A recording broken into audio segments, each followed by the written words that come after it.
I don't think it means game like that. It's not like a game of hide and seek. Missing the point of the question. You just want to say Harry. Third place is Helena and Harry.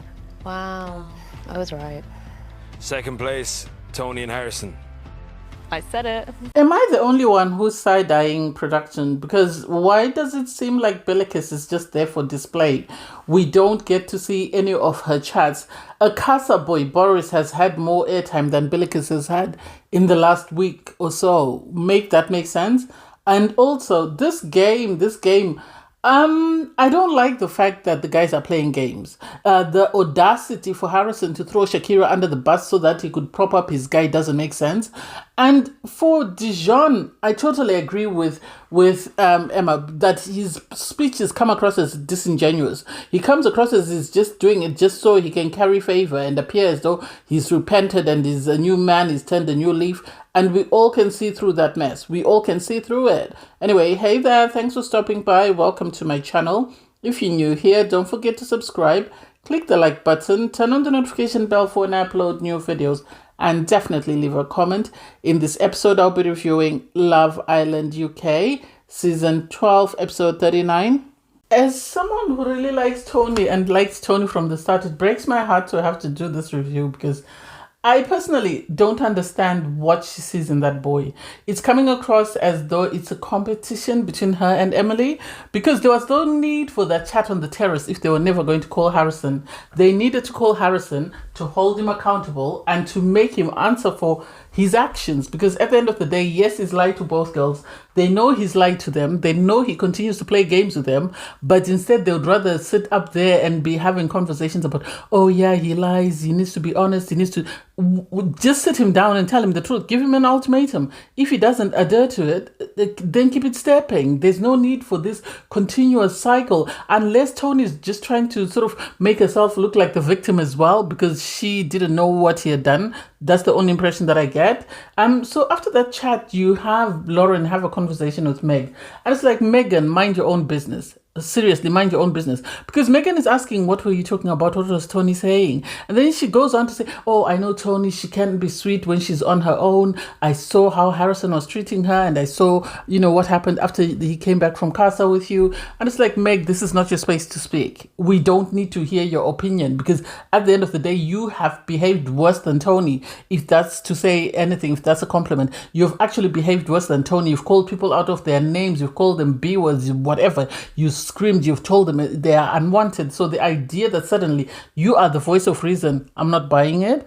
Yasmin and Jamie at that point came back. We didn't get to hear them discuss their dates. Normally we would get to hear them sort of set the scene. This is what we saw, this is what was happening, whatever. We didn't get to hear all that. All we heard was Jamie say, he wanted to see her outside of this experience and see how she is, and she's an amazing girl.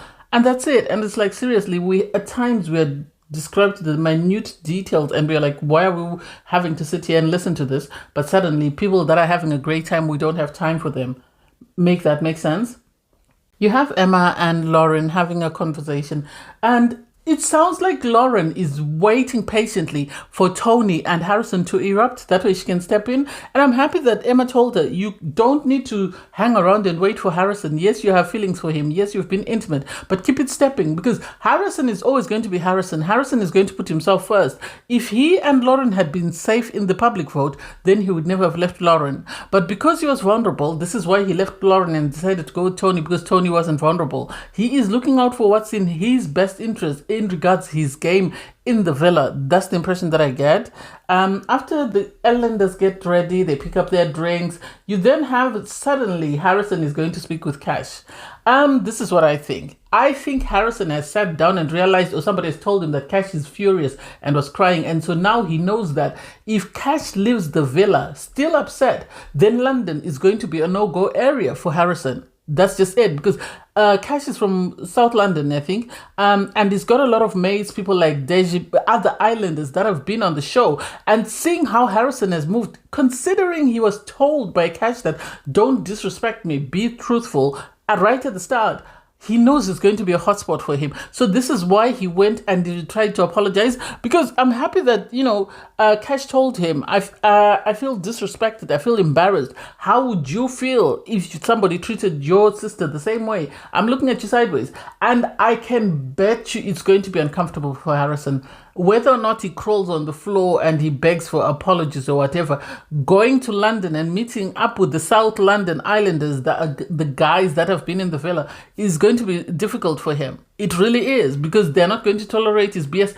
We all remember Joey Essex was now trying to follow Josh and Mimi when they were going to parties, and still he was treated like an outcast until he went off to his own thing. So the idea that Harrison thought this was a good game to go after someone from South London, Dejon and Harry can never back him when it comes to the guys that have already been in the villa. So this is going to be a hot mess for him. And I'm happy that, Cash was able to set boundaries and tell him that if this happens again, I'm going to be looking at you sideways. And I personally am looking sideways at the producers, because Cash and Bilicus were speaking. We never got to hear that conversation. We got to hear what was said when Harrison came in, but we didn't get to hear the conversation between Cash and Bilicus. You have Boris and Emma go to the den. They are flirting. They are happy. They're giddy. And they're talking about going for a sleepover in the hideaway, because this is something that they suggested. And it's like, side-eye. Really side-eye. Because I am looking at him sideways. He's just broken up with Bilicus and he's already talking about going to the hideaway. So he was still hanging on to Bilicus because he wanted to stay in the villa. That's the impression that I get. I'm happy that Bilicus told, Shakira that the switch up is shocking, because he told her he was always going to be, honest with her and truthful. And suddenly he's moving the way he's done. I didn't get it. And I still don't understand how he can sort of move from one girl to the other that quickly. Harrison then pulled Lauren for a chat. She said she's now angry and, they need to keep out of each other's way. And it's like, nah, she knows that's what Harrison wants to hear in order for him to chase after her. When Tony said she was over him, that's when he started chasing after her. So as long as Lawrence tells him she's over him, he's going to start chasing after her, and that's going to be it. They're never going to get to the end of this road. Because you then have him, after his conversation with Lauren, he goes and pulls Tony for a chat, because Tony was now wondering what is going on there, and is trying to reassure Tony, we've closed things off with Lauren. I'm not going to explore that. I'm just focused on you. And she's like, I can't trust you. How would you trust him? What made her choose this guy outside of geography, I don't get. Because at the end of the day, one is emotionally intelligent, he's caring, he's compassionate, he's empathetic, he's understanding. You leave him and you go and play in the mud with the child who barely knows how to wash their face. I did not get that part. Anyway, the Islanders get ready for the night. You have, Tony with Harrison flirting in the bathroom, I think it was. And then from there, he goes straight to go and flirt on the stairs with Lauren. And it's like, Harrison is playing stupid games. He really is. And he thinks he's smart, and I don't get how the girls are sort of allowing him to do that. Obviously, prior to this, Emma and Boris had agreed that they were going to the hideaway. So in the bedroom with the other girls there, without even telling, we didn't see him tell Bilicus that he was going to the hideaway. You have Emma looking for lingerie. Shakira gave her something to wear, and then immediately they walked out. They went to the hideaway, and it's like, I don't get this coupling. It can't be just one conversation and straight to the hideaway. They must have been having chats since she came back from Casa, and still production didn't see the need to show us this relationship until they wanted to give us diversity, because people are oversaturated with the Harrison situation. You have Cash, and he's speaking to Bilicus, and everyone is saying, where's Boris? And they're like, Boris has gone to the hideaway with Emma, because they didn't wait for everyone to come into the bedroom. They just snuck out and they went. Everybody gets ready for bed. And oh, how the mighty have fallen. Did anyone else see Meg and Dejon, what they were doing under the covers? Okay. And just she was lying that they're not having sex. Okay. So in the morning, the Islanders get up. Everyone else is in the bedroom except Boris and Emma. I have a feeling production woke them up late for a reason. Anyway, the girls are getting ready. They're sort of talking about Emma and Boris being in the hideaway. Dejon brings Meg's coffee. She's happy, she's got this blue lippy on, and I'm like, yeah, she's got a pep in her step. He was able to give her what she's been missing for the past couple of weeks. So Good for her. In the kitchen, I don't know whether Harrison thought this was a flex. It's not a flex, really. It's not a flex. For him to say, how do you cook eggs? And it's like, seriously, how does a grown 22-year-old not know how to cook eggs? Make that make sense? Is this how you make scrambled eggs? And the audacity to ask someone you know that you've offended doesn't make sense to me, because he was asking Cash to help him sort of make scrambled eggs, and then after making the scrambled eggs he gave them to Tony, and it's like, seriously, so you used him to make eggs for someone he was in a couple with, someone that you stole from him.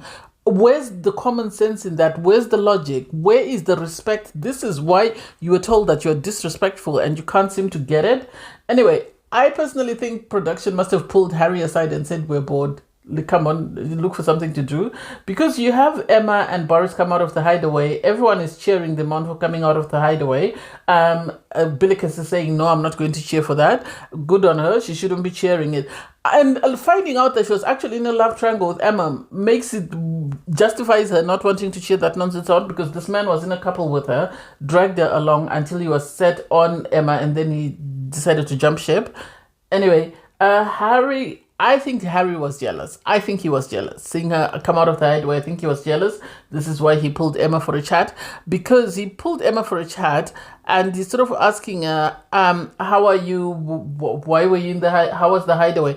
And it's like, what business of yours is that? What business of yours is that? If you're exes and if you've moved on and she's moved on, why are you asking her about the hideaway? What has her experience in the hideaway got to do with you? I think he was jealous. I think he wanted to know exactly what took place in the hideaway. He wanted to know how far they'd gone, and this is why he pulled her. I'm happy she asked him that, why did you pull me? You pulled me because you know it's going to be a hot mess. He did the tie thing when Ella brought, what's his name from Casa? This is the exact same thing that he did, because now you had Helena going around the villa panting and raving and sort of asking, why are they talking? Why are they talking? It's such a long chat. And it's like, if you think it's a long chat, then pull her and tell him that you don't want him to sit with her. End of story. Why are you telling everybody else in the villa that you're annoyed that they're still chatting? And so there was this conversation about rekindling. First off, Emma said, I don't see Helena being your endgame. Everyone can see that. Even a small child can see that Harry and Helena are not endgame. All they need is just to leave the villa, be physically intimate, and that's it. That's the end of that connection. It's not going anywhere because they don't talk about anything substantial. They don't do anything that's sort of sentimental that you'd say, oh, these people really like one another. I was side-eyeing Emma, though, when she was saying, oh, there's something I want to talk to you about, but we'll talk about it later. And it's like, these people are in on each other's game plan. They know exactly what they're doing. They might not rekindle, but they're looking for opportunities for one another to make money, because otherwise there's no reason why Harry would pull her for a chat, except he wants to give her more airtime, and he knows if he pulls her, she's going to get more airtime. Because after that conversation, he went and he pulled, the clique boys, Harrison and Dejon, and he was sort of saying to them, he was speaking to Emma, she wants to rekindle. They are asking him, have you shut it down? He's saying, well, I said I have love for you, so I know that anytime I want her, I can win her. And it's like, this is who Harry is. This is who Harrison as well is, in the sense that they like girls fawning after them. The moment girls seem disinterested, then they run around and they scramble and they try and pull the girls back in, because Emma moving on and going to the hideaway with someone else told Harry that she's moving on, and this is why he decided to pull her for a chat. You have Emma pull Helena for a chat. They go to the fire pit and she's telling her, I spoke to Harry. I think she decided to out herself because she could hear that Harry was sort of telling the guys. So she told her, I had a chat with Harry. I told him I don't see you and Helena being endgame. And some of the stuff that we spoke about, you need to be worried. For Helena to say, tell me exactly what was it. Tell me. No, your smoke should not be for Emma. Your smoke should be for Harry, the person you're in a couple with. The moment that conversation ended, you should have pulled him, or you should have gone there and pulled him for a chat right in the middle of that, instead of you waiting until things have gone out of proportion for her to storm off and go to the girls and be complaining to other members of the clique that, oh, she's upset me, she said a lot of nothing. And it's like, why are you upset if she said a lot of nothing? She must have said something that touched you enough to upset you. Eventually she's persuaded to go and speak with Harry.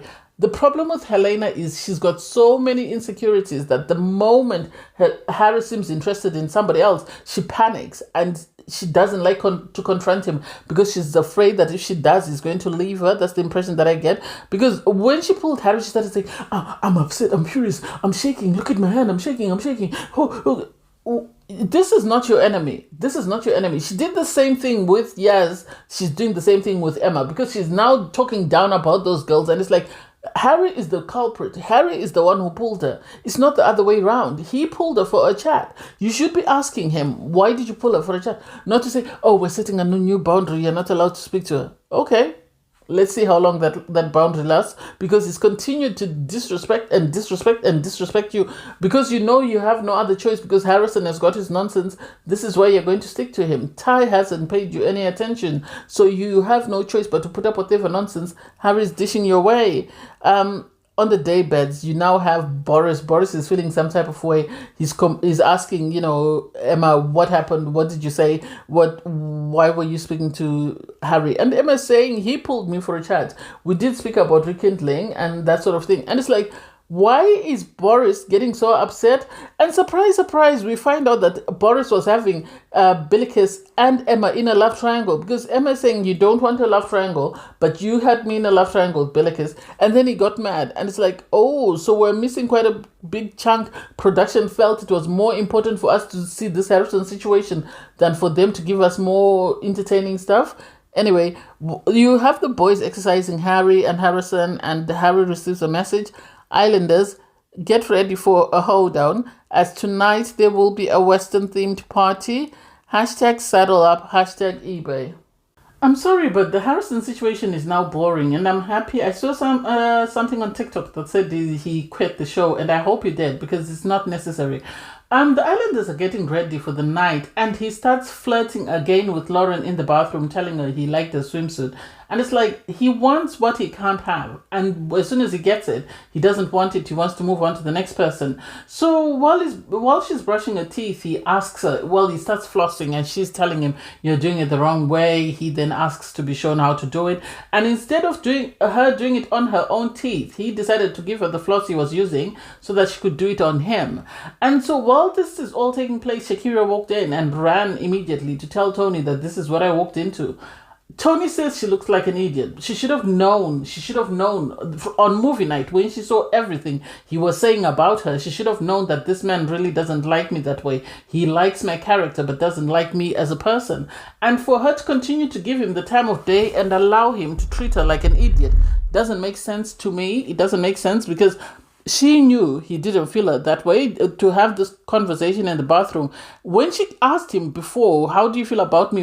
He was always very evasive with his responses and very minimal with the truth. So the idea that she thinks he had suddenly repented and was ready to explore something with her loss. She lost on Cash, a very good guy, because she didn't want, I assume, international love. But what she did instead is she put herself in the mud. She went, she yelled, she screamed, she shouted at him, only for him to turn around and say, actually, I miss Lauren. And it's like, so you want Lauren today, and then as soon as you have Lauren, you want me.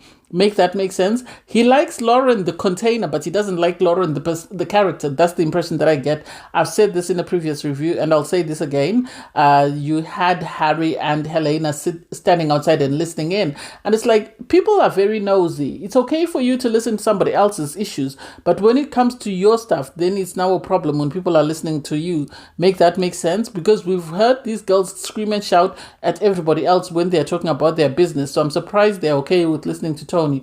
And then Tony went into the changing room where the girls were getting ready and told, Lauren in front of everyone that now he wants you. And she's busy. Oh, he hasn't told me. Instead of saying, no, I'm done with him. Oh, he hasn't told me. I said this before. She was just sitting and biding her time and waiting for him to come for her. That way she could go with him. Meg then starts asking, because when Tony and Harrison were in the bathroom, Helena walked in and said she wanted to take a shower, so they had to leave her. you have Meg asking Emma, well, Helena's not here. What's going on with Harry? Apparently, you were talking of rekindling. And she said, yeah, I've always seen us rekindle, but not at this point, but at some time later, I've seen us rekindle. For them to sort of start going at her and sort of having this back and forth doesn't make sense.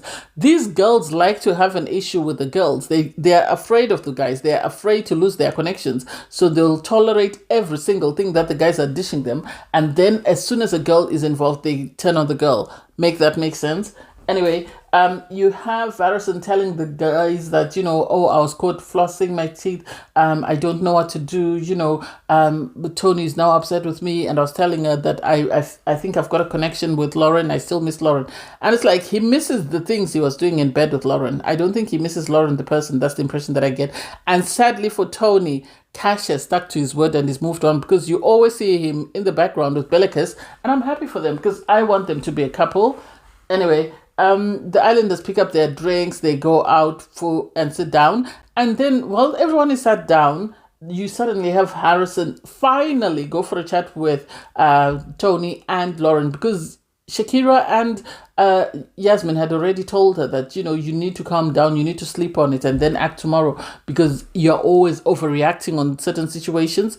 So they sit down for this chat and Tony's venting, she's pounding, she's furious at the way, Harrison has behaved. She feels like, there was no need for him to do the tooth flossing thing. She feels like he's embarrassed her. She feels like, her morals and ethics don't align with Harrison. And it's like, you're finally thinking that where was all this thought plan, where was all this self-reflection and self-awareness when he was doing all this nonsense? Suddenly you have an epiphany and you've realized that he's not the person for you. You should have thought of this before your head turned. And sadly he played with you, because he got you to leave someone that really cared about you, only for him to turn around and say, I'm sorry. And for Lauren to sit there and listen to this and think, oh, I've won. I don't get it. She's in for a rude awakening, because this man is going to play with her the same way he played with Tony, and it's going to end in tears.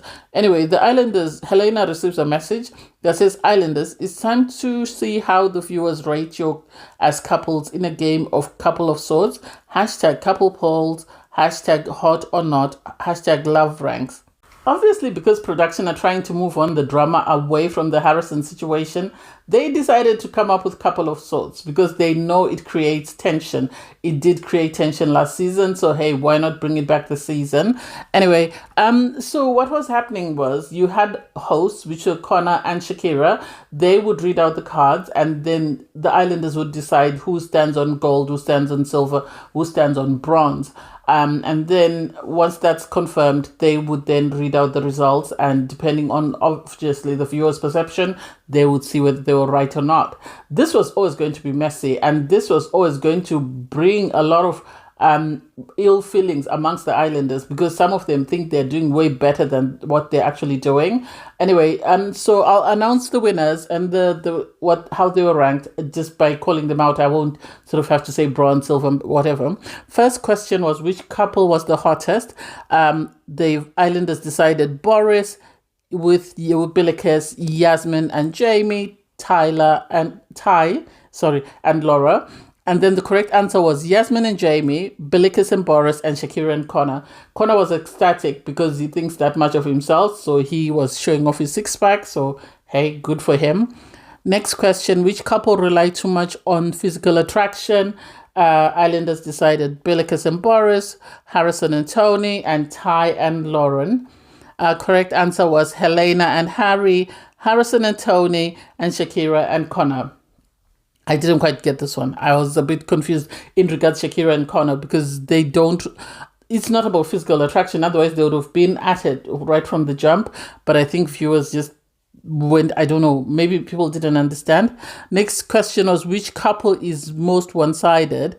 This was very heated. This was heated because people felt some type of way about being said that your couple is one-sided. Helena was very upset because she didn't want to go up, but we've all seen how much she's taken from Harry. So I totally agree with that. Then Harrison and Tony, Tony said she is the one-sided one because it seems she cares more about him than he cares about her. Even I could have told her this weeks and weeks ago. And then it was Dejon and Meg. Oh, this brought havoc because Harrison decided to be petty. He then threw Shakira under the bus and said Shakira told us that she likes Harry more than she likes Connor. So as far as I'm concerned, that means it's one-sided. And Shakira is trying to explain that I said I've spent more time in a coupling with Harry. That's why I have more feelings for him. But that doesn't mean that at this point that's how I feel about him. And Harrison just did that to be messy. He just wanted to throw a spanner in the works. On his part, Connor was now upset. He wouldn't smile. He wouldn't say anything. And it's like, Connor, take several seats. You were there when Shakira was going through it with Harry, and you were one of the people that held her hand. So don't make it seem like it's something new. Anyway, the correct answers for that were Dejon and Meg, Harrison and Tony, and Helena and Harry. They were not happy. They were not happy with this one. Next couple was which couple lacked emotional depth. This one was a crazy one because you had Emma saying that, Harrison and Harry need to go up. They were upset. They felt like she just wanted to say Harry's name. Helena was pouncing. Suddenly she's got a voice, but she's willing to tolerate all the nonsense from everybody else. So I didn't quite get that. I really didn't get why she was having so much smoke for Emma. Anyway, the Islanders decided that it was going to be Cash and Emma, Bilicus and Boris, and Tyler and Lauren. Hooray! The viewers decided Helena and Harry were number 1, followed by Dejon and Meg, and then Bilicus and Boris. Bilicus and Boris were a default for everyone, as far as I'm concerned, just because of everything that happened. Anyway, number 2, which couple do you think is coasting? I don't understand what people didn't understand about the word coasting. This is why Shakira was saying she wants someone with a high IQ, someone with more than a B in mathematics for GCSEs. Because how do you not understand coasting? You're just floating by. You're just, not doing anything special. And so for people to be aggrieved by that and to be adamant that, Cash and Emma need to be number 1, Bilicus and Boris number 2, Ty and Lauren number 3. Okay. The answers came back, and guess what? Meg and Dejon were number 1, number 2, Bilicus and Boris, and then Yasmin and Jamie number 3. And so there was this conversation with Dejon sort of saying, oh, I don't quite understand. What does this mean? This doesn't make any sense because unless people think that we're settled and we're not exploring anyone else. And it's like, yeah, if you're settled and you're not exploring anyone else, then go home. Instead of wasting people's time.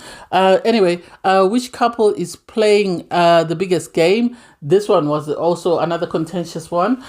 So you had the viewers. Well, Emma said she feels like Dejon and Meg need to be up there, Harrison and Harry, with Helena and Harry. They were furious with her. They were upset with her. They didn't believe that she was telling them the truth. They felt that she was just picking on them. Anyway, the answers came back. Dejon and Meg were number 1, number 2, Tony and Harrison, number 3, Helena and Harry. Then Dejon to say, I just think people feel like I saw it as a game when I first came in. Now I've changed. I'm looking at things differently. And it's like, who do you think you're talking to? Do you think everybody thinks like Meg? For him to say we're settled and sort of bring up this argument that just because we don't want to explore other people doesn't mean we're coasting, doesn't mean we're being disingenuous. No, if the two of you feel that there's nothing else left for you in the villa, pack your bags and go home, because we all know you're playing games. And I don't think anyone outside of the Facebook moms is going to vote for them to win. So I can't wait to see what happens with this mess. Anyway, it was a great episode. I can't wait to see what happens in the next episode. Thanks guys for watching. Please don't forget to like, share, comment and subscribe, and click the link in my video to watch my review from episode 38. Bye guys.